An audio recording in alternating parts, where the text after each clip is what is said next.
While I was drinking my morning coffee the other day, I set up a poll to decide what subclass you guys would like me to cover next in the series. And I remembered that way back in the old days of 2017, there was an Unearthed Arcana with a Hexblade and another subclass.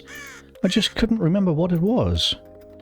So, I jumped onto the D&D Beyond and checked out the subclasses, the Player's Handbook, Xanathar's Guide to Everything, Tasha's Cauldron, and the undead from Van Richten's were all there, but I couldn't find this other subclass. So I went digging even more, scanning through all of the Unearthed Arcana all morning until I found it. The subclass forgotten by everyone. The subclass lost to the mists of time. The Raven Queen. At the time, a lot of people were not sure about the viability of the Raven Queen as a subclass. It came out in the same Unearthed Arcana as the Hexblade, one of the most popular Warlock Patrons, so people were naturally biased towards the Hexblade. Some criticism came from it being all about a single character, the Raven Queen, instead of the patrons of the past, which were more vague and easy to shape into a character's background story. But after rereading through the abilities, it looked like it would make a great espionage character in a more political game, or even a villain for a party at level 5 to 10. So, who is the Raven Queen? Let's take a second to check out the background. Your patron is the Raven Queen, a mysterious being who rules the Shadowfell from a palace of ice deep within the Dread Realm.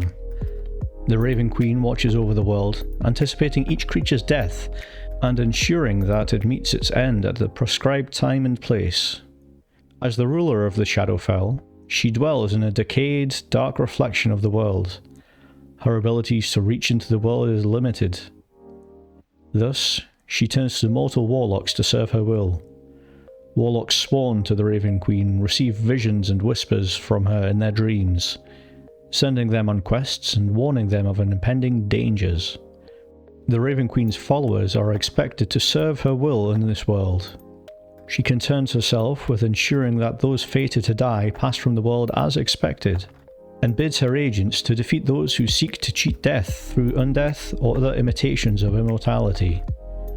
She hates intelligent undead and expects her followers to strike them down, whereas mindless undead such as skeletons and zombies are little more than stumbling automations in her eyes.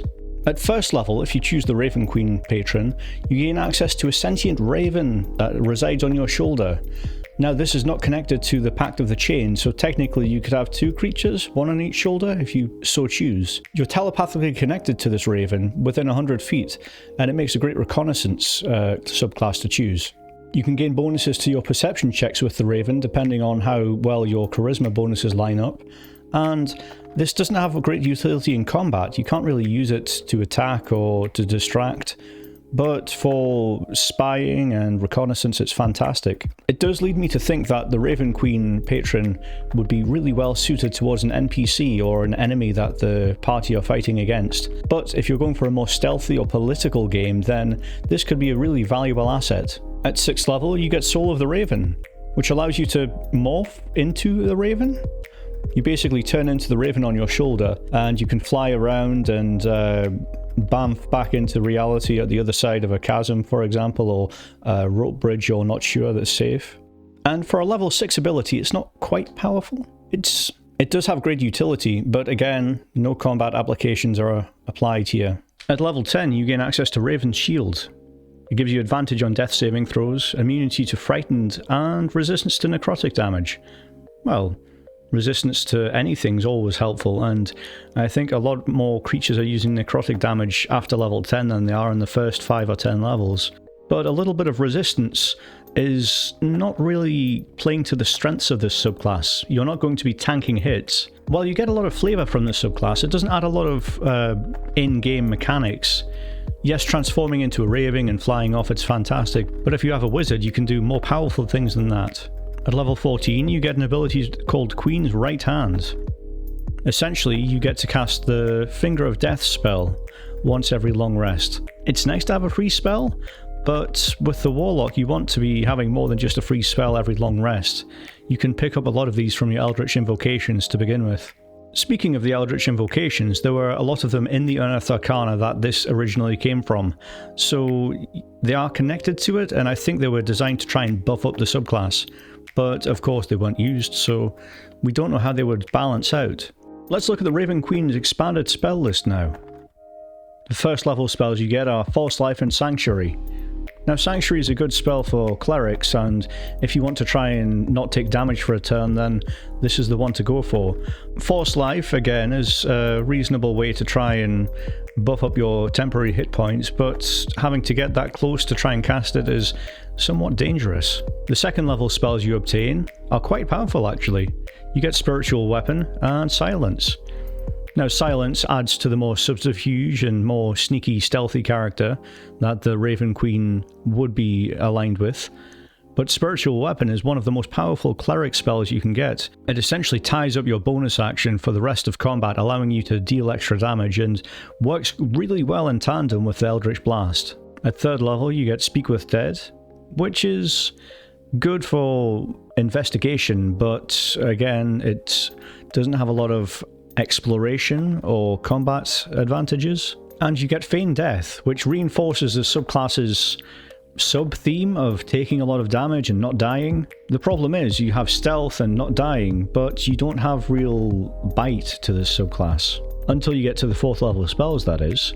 You gain access to Ice Storm, which is a great AoE attack, which covers a lot of area, and it deals a good bit of damage. The best thing about it is you can manipulate and try and mess up your enemy's movement speed as well. And Locate Creature is the other spell you get. It's fantastic for, well, locating creatures. It's an advancing spell from Locate Object and has uses in the right situations, but it doesn't apply to everything. If your DM knows that you have the spell, then maybe they'll throw you a bone and try and incorporate a way to use it into the story, but again, you have to be making exceptions. You can't just go to every encounter and expect to take advantage of this spell. Finally, you get Commune and Cone of Cold. The fifth level spells, Commune, is thematically very appropriate.